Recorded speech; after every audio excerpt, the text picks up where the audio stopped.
Hey, what's going on? It's Kyle Henderson of BAMA Football on YouTube. I got Pat McAfee behind me. We're at College Game Day. Coverage coming up with Kirk Herbstreit, Tim Tebow, Roman Harper, Reese Davis as they break down this Alabama versus Texas matchup. Coming to you outside of College Game Day. Hit the thumbs up, like, subscribe. We'll get to the videos next right here on BAMA Football on YouTube. Tim, what'd you see on Jalen Milroe and Alabama's offense in Week 1? Small sample size, but Yeah, I really loved his performance. When you're the quarterback at a school like this, there's a lot of pressure, and you're coming behind one of the better ones to ever do it here. And just handling that pressure, I think as step one was such a good first step. The way he was able to step in the first couple of drives, I think be cool under pressure. Couple, bad snaps, handle them, make plays. He wasn't trying to run first, but when it was an opportunity, he played within the pocket, but then used his athleticism. I thought he showed that he could really throw with accuracy down the field. He's someone that he's so God-gifted, and he's so athletic, and I've seen that from day one. And when he walked on campus, you're like, dang, this dude's a monster. And I just think that he's got so much upside, and what a test week 2, right? Against what I would say is I really believe Texas is a top 10 team. I think you look at them at the line of scrimmage, you look at all the recruits they've brought in, you look at the transfers, you look at their Sark and what he's doing. They're with Quinn. I think Quinn is one of the better quarterbacks in the country, and so it's a really good test for Bama week 2, and it'll be a good one. You're kind of the perfect guy to ask when it comes to a quarterback whose physicality can kind of permeate the team. When a guy like Milroe is out there running over linebackers, do you think it kind of seeps in throughout the entire team defensively too? Yes. What kind of edge can that give you? I think it can give a team a massive edge at times. It's important to know those times. It's, maybe when the team doesn't have a little momentum, or maybe gets a little complacent, and all of a sudden you could see Jalen take it and go deliver a blow, and that gives a spark to the entire team. So much of this game is based on momentum and confidence, and when you're able to play with momentum and play with confidence, you play at a different level. And I think a quarterback that can do that at times can provide that spark. I also think a quarterback that maybe is not as mobile or can't bring that physicality, but they can play tough in the pocket, like Quinn did last week against Rice. I mean, he took some shots and got right back up. That can also do it to a team. And so I think for both of these guys, playing with that, for Quinn on the road in an environment like this, for Jalen, stepping in behind Bryce, I think both of them can bring that, and it'll be important because it will be back and forth. How much can we take away from the Texas' offensive line performance against Rice? They gave up a lot of pressures, and Hickman. They did. How much do you think that'll carry over into this weekend's matchup? Well, I think it totally how a game's played. I think the style of play. I think you'll see Sark with a lot of really good game plan stuff. I think they kept a lot of it out last week. I do think you'll see some 7-8 man protection. He's loved that for 3 or 4 years now. He's really good at it. I think you'll see a lot of 2 receivers to a side. You'll see Xavier Worthy motion down because they want to get him off of the ball so he can have free releases, because he's really hard to cover on that, and be able to create 7-8 man protections, throw the ball down the field. I think he's one of the best at game planning that. So I think that'll be really fun to be able to watch the pressures versus that, the run pressures, when they know that's going to be the formation versus, trying to get pressure on the quarterback versus playing maybe split safety over the top of some of these explosive Texas receivers. So I'm excited to kind of see that mental matchup between, Sark and Saban per se. Tim, do you feel like there's a different buzz with this Alabama team this season, just knowing some people picking other teams to win the West? I don't know when there hasn't been a buzz, in the last 15 years for Alabama. So I don't know if it's that there's more of a buzz. I think it's maybe a little different this year because maybe not as many people predicted Alabama to be successful. But in my opinion, when you pick against Saban, that's not a good bet. And I feel like it's a team with the chip on their shoulder, and I'm excited to see this weekend because this is a great opportunity against a really good team.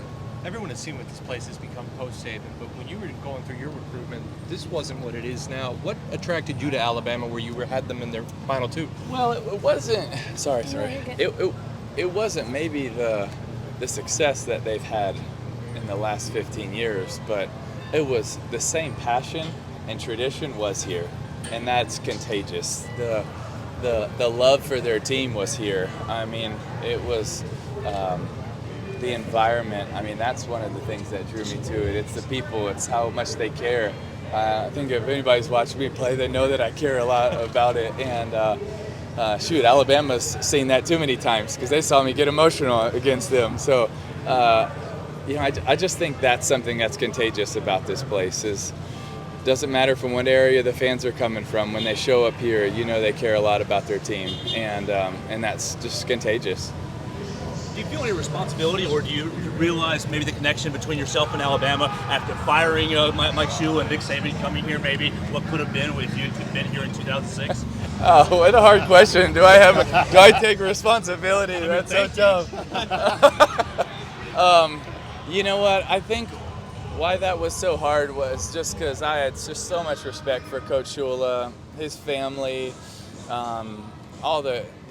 Dave Rader, the entire coaching staff. I was close with all those guys. I think it was honestly very hard. I felt like I let a lot of people down, and that made it very difficult. The dynasty, had you come here, maybe Nick Saban wasn't here. Maybe, but I still think when you say responsibility, I do for some of those people, I think, what Saban's done is really second to none. And I know people say that, but I mean, I really believe it. It's incredible to see what he's done to sustain that success. It's hard. It's hard to stay at the top. Everybody's gunning for you. To replace coach after coach after coach, to continue to be at the top of the mountain. It's hard to do in any profession, and what he's done is it really is special. Last question. Obviously, Sark can't reinvent the game of football, but knowing much of the offense that Saban has already run, do you think he has what it takes to throw him off guard? I think Sark is one of the best offensive minds in the game. And he's got a quarterback that has experience and a lot of arm talent in Quinn. And I think that gives him the ability to do a lot of really exciting things tomorrow. And I think you'll see some game plan stuff. And I think they're going to win some of the matchups. And I think Alabama will win some of the matchups. And I think really probably one of the most intriguing things to me about the game is, can they protect Quinn enough, and can he have time in the pocket? And that's going to be a game plan battle. That's going to be a defensive line. If I'm Alabama, I'm putting on my defensive line saying, hey, this is your game. If their defensive line dominates, I think it makes it a lot easier road for Bama to get a W. And I think there's going to be awesome game plans going back and forth. And I also think the game will come down to adjustments as well. Thank you guys so much. Awesome. Thank you, guys. Thank you, Tim. Appreciate it, man. Thank you.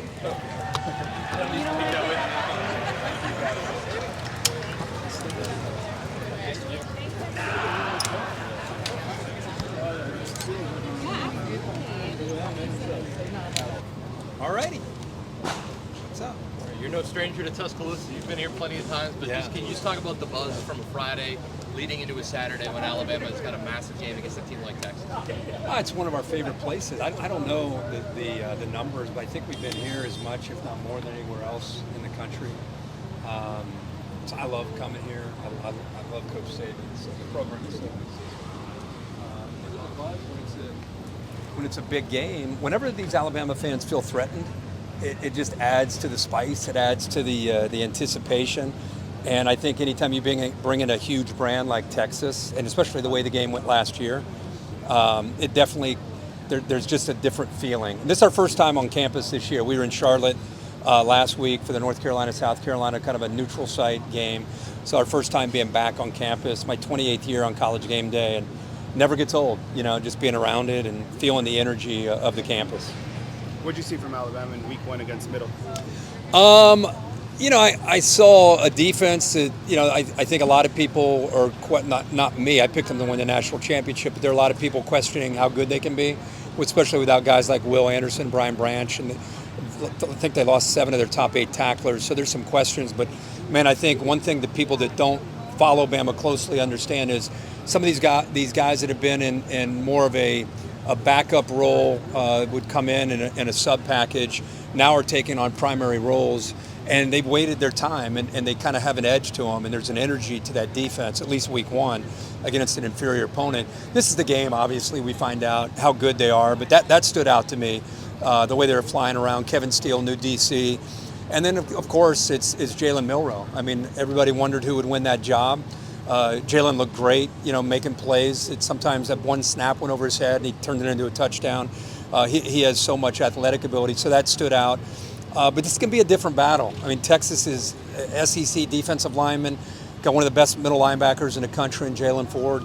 So this is, again, the week we really find out what this offense is about with a new offensive coordinator in Tommy Rees and this quarterback in Jalen Milroe. Did you think it was going to be Milroe when you made that pick, and then now that you've seen him play a game, do you feel a little bit better about your pick? Or Yeah, to me, respectful to all the players on the field. There are a lot of people that are like laughing that I picked Alabama to win the national championship, but I'm only going by history. I mean, you could have not told me who's on the roster, and as long as the guy that is the head coach is still the head coach, I would have picked Alabama. Because if you go back and look from 2009, their first year that he won the championship, and then just track them, it's very rare for them to go a couple years and then not win it. So I just feel like the programs do. So knowing that, I even heard some of their quotes, like they feel very disrespected. I love hearing that. They have a chip on their shoulder. They're angry. No one's giving them any credit. I'm like, yes, yeah. I mean, I love to hear that. And I was kind of banking on, is these players feel disrespected because of having back-to-back years without winning at all. So I think they're a bit, by Alabama standards, they're a bit of an underdog. You take Bryce Young away, you take Will Anderson away. I think a lot of people are like, yeah, well, Georgia's the new bar in college football. I just think that doesn't sit well with Alabama. And I'm kind of betting on that's the team that's going to kind of show up with a bit of a chip on their shoulder every single week. But yeah, seeing him play, that was exciting to see. I still looking forward to seeing, for them to do what they want to do, they're going to have to be able to throw the ball consistently against really good opponents in some really tough environments. So this will be a great week just to kind of see how far along they are with their passing game, because they're going to have to make plays through the air this week. Kirk, you mentioned Alabama fans feeling threatened. Is that a legitimate feeling, or is that manufactured just because of the numbers in the matchup, the top 10 matchup? No, I think they, of course, manufacture some of that, like Georgia did. Georgia won it all 2 years ago when they beat Bama. Then they came back and they were preseason, whatever they were, 1 or 2. But if you listen to Nolan Smith and those players, they're like, nobody believes. It's like everyone had you in the top 2 or 3 all year. So it's amazing how you can manipulate an 18 to 22-year-old player. And I'll tell you, there's power in getting an entire group to get mad. An angry football team in college football is a dangerous team. And so I think some of it's manufactured, but I think some of it is real. All you got to do is go on Twitter or listen to what people say. You don't have to go very far to get motivated. And there aren't a ton of people that are picking them to win the national championship. So again, I think the guys that think about being a player that's had to sit there, like a Braswell or some of these guys that have had to wait their turn, and now they get to be that team. And I've even heard people, I think Reese or somebody brought it up, like if you look at Texas's roster, you look at Alabama's roster, people are saying that there's more NFL players on the Texas roster than the Alabama roster. So if I'm an Alabama player, I'm sure you hear that. And again, I think that adds to your fuel. Brian Denny isn't put up with like Tiger Stadium and Journey Yeah. when it comes to intimidating places. You've been all around the country at these stadiums for a big Alabama night game like we're going to get tomorrow night. Do you think Brian Denny is almost an underrated atmosphere? I'd say, first of all, whoever's in charge of game ops at Alabama, as a guy, I talked about this last year when I did their game. I think it was against Mississippi State. Whoever's in charge of game ops, whoever they hire to do that, and with the lasers and the DJ, I'm telling you right now, I travel to every stadium in this new world of you better have Wi-Fi in the stadium and all that stuff. Alabama is at a different level. So you guys should report whoever that person is deserves a raise because they are outstanding. The DJ, I mean, the TV timeouts are almost as exciting as the game. So I'm all in on the atmosphere. I would have looked at that before the game ops adjustment and said they're a spoiled fan base. If they're playing LSU, it's an A. If they're playing Mississippi State or Arkansas, it's a C+. That's my, as a guy who travels all over the country, that's my interpretation of what I've seen in the past from Alabama. Now Texas is coming to town, all that hype's coming to town, it'll be an A. You know, Ohio State's very similar. If Ohio State has Michigan in town or Penn State, they're as good as there is. If it's Northwestern or Minnesota or Purdue, it becomes a reactive crowd. Sack, crowd goes crazy. Touchdown, crowd goes crazy. But they're not creating the sack. They're not creating the interception. That's a proactive, up on your feet every time the defense is on the field. I think it'll be more like that this game than it probably has been in quite some time. Hope that makes sense.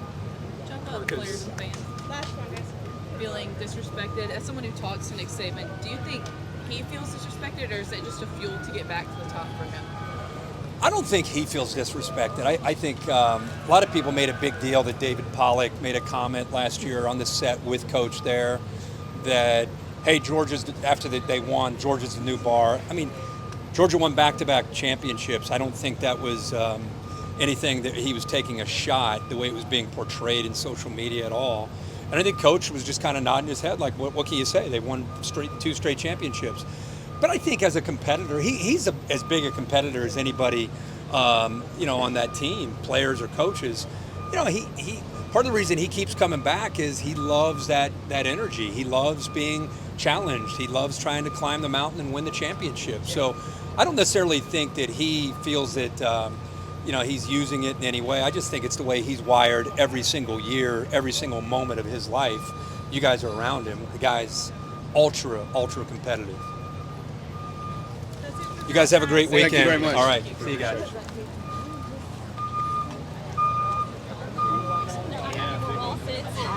I would go stand right. Hey, Roman, what have you seen from this Alabama team after week one? I know it's Middle Tennessee, but what were your observations from Alabama week one? I thought they played fast on defense. They created some turnovers, which I thought they struggled with last year. Well, I didn't think they struggled with last year. And so that was a positive. On the offensive side, I thought the quarterback really stood out. I thought he handled the situations well. I thought he completed passes down the field. And so he looked better. He looked comfortable. And for me, it was all about the optics of the operation. And for me, it checked a lot of those boxes. I would still like to see Alabama get their run game going a little bit more effectively, especially within the running backs that they have and that they're using so far.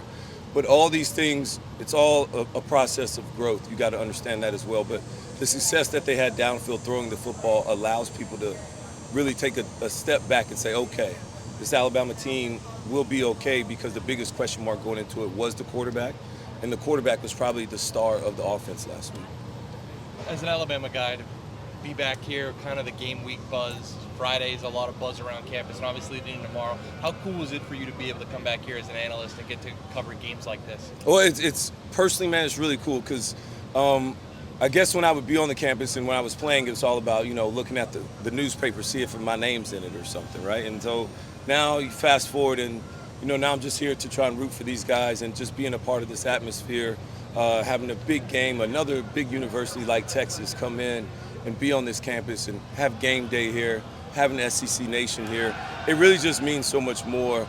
And to see the true growth of this university since I've left as well, and all the success Nick and this Alabama team has had, it's just, it's special to me.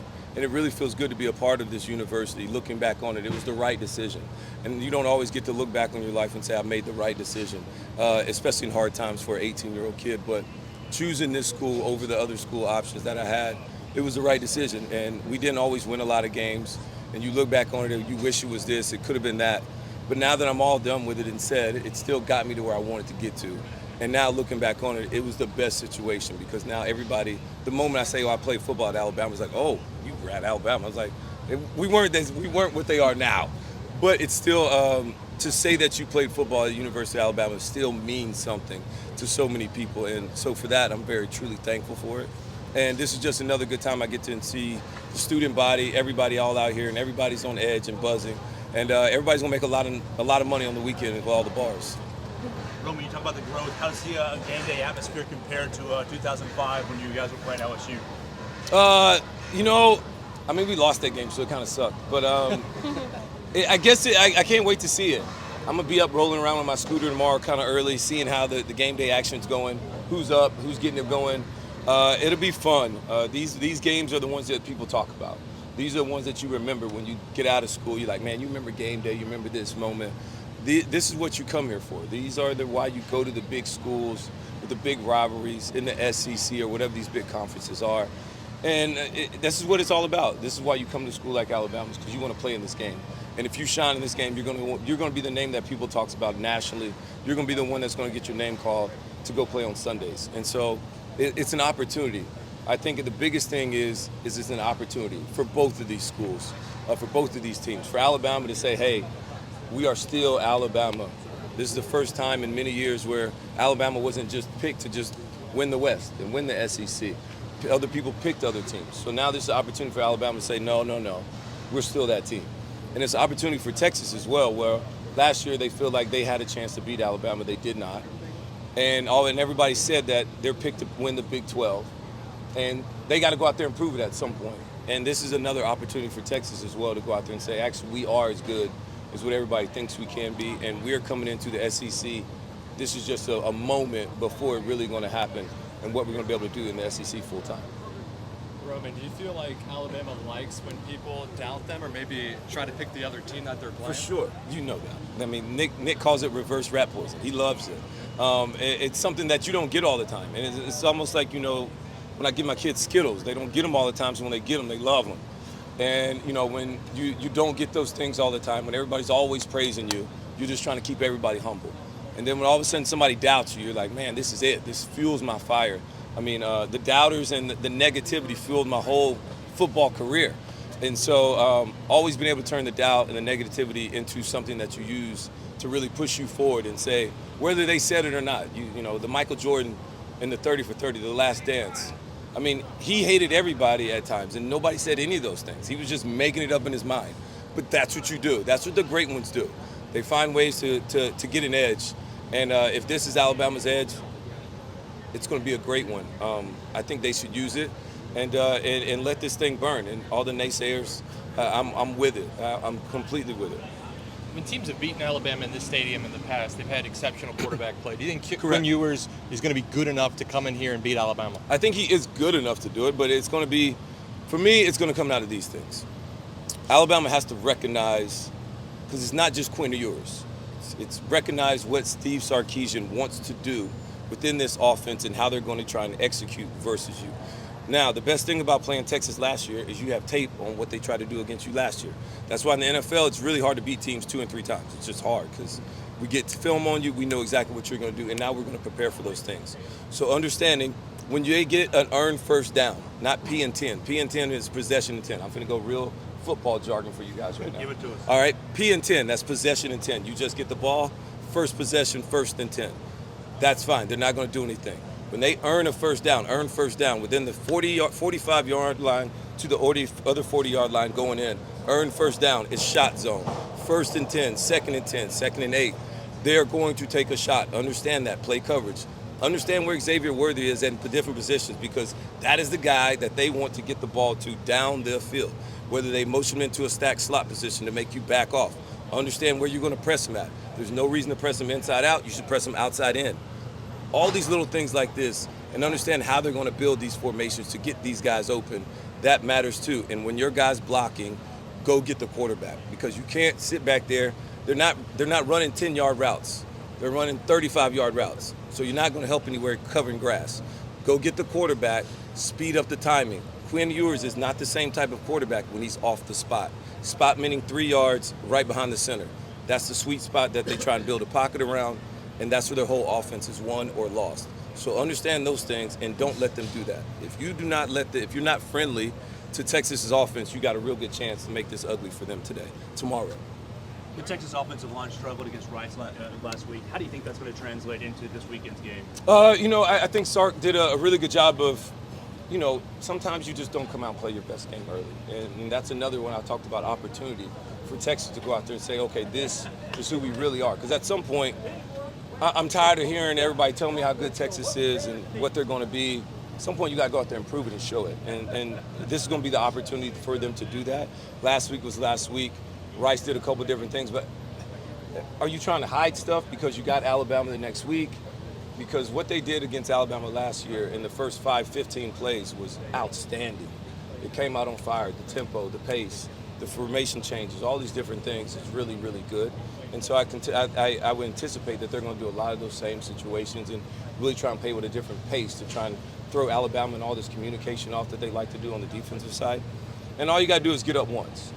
You just got to get up and be able to continue to maintain and play with the lead. I think Texas wants to play with the lead, and I assume that defensively they're going to come out pretty aggressive as well. You already talked a little bit about what you saw from the defense last week, but the safeties and DBs specifically, maybe what did you see in that game and throughout the whole game that you had to watch? Well, I thought the communication was done well, and I think that's the most underrated job safeties have is to communicate. You got to get everybody lined up. You're the quarterback of the defense in the back, so you got to continue to do that really well, and they got to make plays on the football.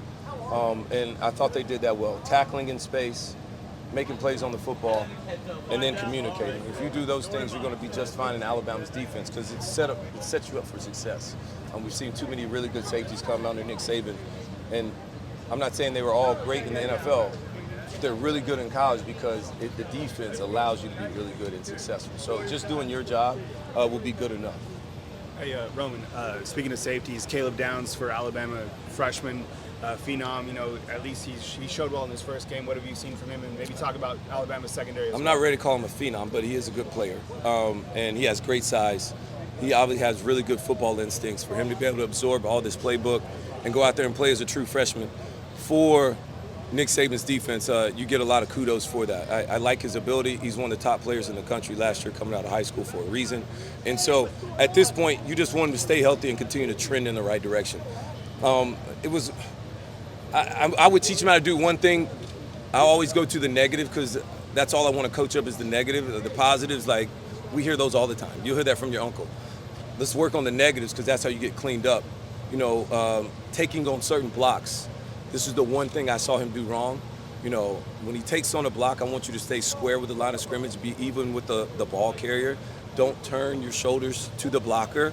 It naturally widens the hole and gap for the running back. So these are the little things that I would say, hey, Caleb, you still work on these things. Like, you want to be a phenom, do these things right. So, but I really like for a first game, he's going to be just fine. I've heard from the coaches about how he works and how good he is. And so you just stay on that path, man. Keep your mind right, and everything's going to be just fine. Coach Henderson wanted me to ask you about your golf game and your socks tomorrow. You ready for to dress well and play well? Number one, that's not a question. All those things are good. My golf game was terrible yesterday. I didn't hit 100, though, so I'm fine. I still stayed in the 90s. It was I didn't make a putt over 5 feet. It was rough. And my socks, I got American socks on today because I'm back home. So it's the socks are always right, too. But you tell Wimp, I got it. I will. I got it. Yes, sir. Is that it? Thanks, Roman. Thank you, guys. Appreciate it. Why are we all here?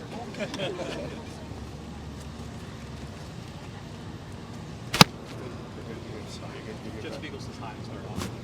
Jeff Spiegel. Excuse me. 3340, ABC 3340.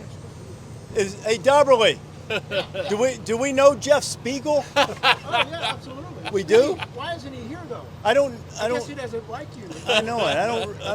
What'd you do to him? I don't know. He's doing his high school show all night. No, tell him I said hello. He's a great guy. He's the best. I'll just start with what I said to Roman. As an Alabama guy getting to come back here in this atmosphere under these circumstances, it probably is a little more special than some of the other ones. Can you just talk to the joy that you get coming back here and getting to do the show? It's a lot of fun, man. Everybody takes great pride in where they went to school. I think it's a little bit different for me than it is for the guys who played, because the people at home, they don't really care where I went to school. So I don't need to, I don't need to represent or, whatever it is. I need to be fair. But I am certainly grateful for the relationships that I had when I was in school here and the relationships that I've had since then and the opportunities that, being here and getting started here afforded me. And it is, bring back a lot of memories, although I must say that this city and this campus are basically unrecognizable outside of the quad from when I was in school here in the 80s. Do you have any favorite memories coming back here? none that I can share on television. No, I'm kidding. I was so boring here. You know, nobody remembers anything. But I made great friends here, great football games. You know, I guess for just a moment. Now remember, my job's to be fair now, but I can say that probably my favorite moment in growing up in college.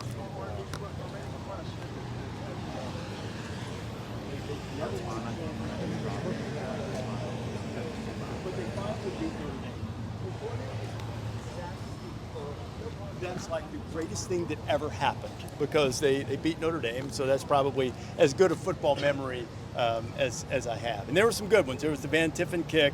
There was Rory Turner waxing the dude on the goal line against Auburn. So there were a lot of great memories, but all coming second to Biscuit knocking down Steve Berline and knocking him into next week.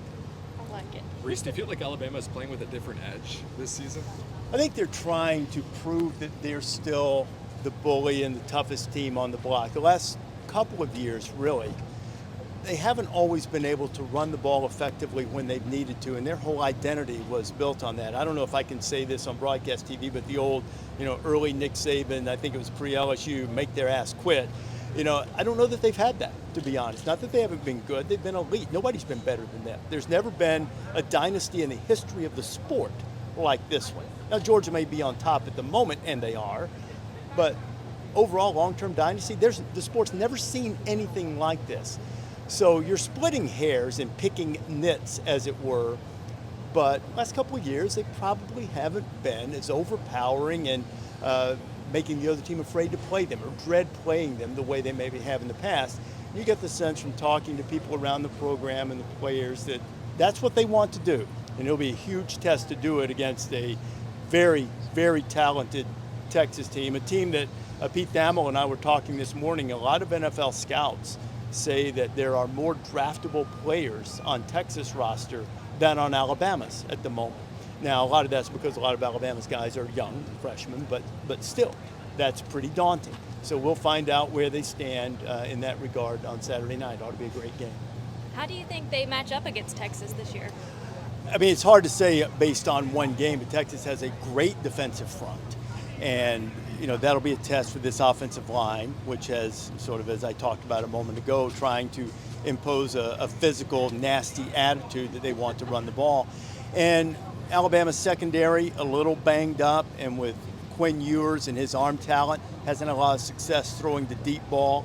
A lot of that's been because of drops, some because of inaccuracy, but they're going to take shots tomorrow night. So I think that's a big matchup as well to see how Alabama matches up in that regard. And the other thing is, obviously, Jalen Milroe, is wildly talented as he is. He's got an opportunity based on his pure talent level to be as good as anybody who's played the position here, especially as a dual threat type of guy. He's got to take care of the ball. And he did a great job of that in the opener and showed a lot of growth from that. So I think those are some of the things to look for Saturday night. Coach Saban this week talked about knowing Sarkisian and Sarkisian knowing him. How much of an advantage or disadvantage do you guys feel as analysts when Coach plays former assistants? Sark had a great line the other night about what's the record of the guys who didn't coach for him. Nick's had a lot of success against everybody he's coached against, and I think it goes both ways. There might be a moment when you feel like that I know what he's going to call here, but then sometimes you can outthink yourself because the other guy's going, he knows that I'm wanting to call this. And sometimes I think that gets a little bit overblown because there aren't a lot of secrets anymore. Every single play can be dissected from numerous angles. These coaches and army of analysts that they have at their disposal on both sides and really across college football kind of keep you from having many secrets. So I think in terms of the intangibles, it could play a factor, maybe playing a hunch in a moment or knowing what a guy likes to do, and I'm going to try to get him off balance by taking a shot here. They think I'm going to throw here, I'm going to run it, that kind of stuff. But I don't think there's a psychological hurdle. Sark's been a head coach for a long time, knows what he's doing, and so I don't think there's going to be any intimidation factor. But I do believe, not necessarily exhaustive research, but I believe Sark will be the first guy ever to have led Alabama to a victory over Auburn and then come back into the stadium and try to beat Alabama. Now, I know it went on Nick's record, but Sark was the head coach, the acting head coach, so that's a little bit of trivia for the people. So, I guess. I don't know. This is a nighttime atmosphere, so the home field factor, does that give Alabama any advantage for this game, you think? I'm going to sound like Nick a little bit here, if they can handle their anxiety. Sometimes when you have that type of atmosphere and you're so fired up for the game, and most everybody in the stadium is on your side, sometimes you can press a little bit and try a little too hard. If they can manage that, it'll be good. If they can come up with a big play here or there, then we'll find out how Texas handles that. I don't think there's an inherent advantage to it. Probably better to have them on your side than have them against you. But you know, a lot of it will depend on how you play in the early going, because if you can, I think back to the 2019 LSU game when we were here, and LSU made some plays in the first half and sort of seized control of the game. And at that moment, they sort of took advantage. I think not only LSU was a great team, but they also took advantage, I think, of Alabama, you know, maybe trying a little too hard. And then when one thing went wrong, they pressed a little bit. So handling those types of emotions and just playing to your capabilities for both teams is key. But it's better to have them for you than against you, I think. How much sleep do you get on a Friday night before the show? Depends on how good a job I did on Thursday and Friday in terms of writing and preparation. But generally speaking, even if I'm completely written, which 98% of the weeks I am, I have this fear of like going to sleep too early and leaving something unturned. So I'll kind of go back through everything, go back through my notes. The producer Jim Galliero and I have a ritual that he likes to go to bed early because he's soft. No, I'm kidding. No, he's You're down the street. He's all, no. Never ever that. Never ever that. But he will call. We'll talk like 9:30, 10 o'clock night before. Go through everything one more time. Have we missed anything? What have we got? Probably end up average 5 to 6 hours, something like that. Well, no. Yeah. Clemson and Alabama were trading blows for years, and then Clemson's kind of not had as much success the last couple of years. You talked about this being a dynasty unlike any other. Where do you think this Alabama program is at, or maybe perceived, having not won a championship the last 2 years? I mean, think about your question's a good one, but think about it for a second. Haven't won a championship in 2 whole years. Yeah, I mean, Texas hasn't won a conference championship since 2009. It's before Georgia's recent run, they hadn't won a national championship in 40 years. And or a little more than that. So Alabama's still at the top of the heap. Now, are they head and shoulders above the way they were along with Clemson? Probably not. But they're still right there. And they've got a deep, talented team, a lot of weapons, a lot of exciting young players who I've said earlier, and people took it as a slight, and I don't mean it that way. Alabama might be a year away from being at their best because of some of the freshmen and sophomores that they have that will just get better with another year of experience. Still really good, still can win it now, but might be a year away. Obviously, you keep your objectivity, but do you get an extra sense of excitement when you do game day from Tuscaloosa? I mean, I love being back at a place that's familiar. That's meant a lot to me for sure. And I know this is going to sound like a coach speak or announcer speak answer. It's not. I don't think it helps people at home for me to be extra excited or anything because of where I am. Our job is to bring them college football, the ultimate college football pregame show on a Saturday. It doesn't matter where I went to school. I don't need to let that shine through. It's a quick anecdote if that's possible for me, which you are all doubting at this point. But after Deshaun Watson hit Hunter Renfrow for the game-winning touchdown, national championship-winning touchdown against Alabama, I had a lot of my friends say to me, "Man, that must have been terrible presenting Tebow with the trophy." And I said, "No, it really wasn't at all." A couple of reasons for it. One, you step back and you want to give both sides their due, both fan bases their due, both players and coaches their due. But then the other side of it, because of what we do, we get to know these people as human beings. And I'd been in the bowels of the stadium the previous season and had seen the devastation in Dabo's family when they came up just a little short. So the one thing that happens to you as an alum when you do this job with College Game Day, at least when you're in the host side, because I always say the players should care. If Kirk doesn't care about Ohio State, Desmond doesn't care about Michigan, Pat doesn't care about West Virginia, I don't really know why they're doing this. They all do, and they should. But for me, I need to take a step back from it, and that means when Tua hits Devontae Smith on 2nd and 26, the exhilaration is not what it was. And when Deshaun Watson throws a touchdown pass to beat them, the devastation is not what it was. You kind of go in the middle as opposed to what I was, like what would have happened to me as a 9-year-old, which, you know, that was why I liked the Notre Dame game, because I was really ticked off about the 73 Sugar Bowl. Cried in the bathtub because my dad didn't allow crying over football. So I told him midnight on New Year's Eve I need to take a bath, you know. So 8-year-old Reese Davis was in the bathtub. I don't cry in the bathtub over football games anymore. We're going to do one more for Reese, guys. Reese, is there something about game day that never gets old for you? All the locations you go to, seeing the setup. What's probably the favorite thing about it for you? That everything first, it's the best job in television, and I'm blessed to have it, and I'm thrilled every time I get to do it. But the adrenaline that you feel right before we come on the air and right before we do the scene set is awesome. And at any moment that I don't feel that adrenaline surge, it's not nerves, and I don't feel that adrenaline surge, then I'm not doing the job the way it ought to be done. And so far, batting 1,000. Thank you so much. Thanks, guys.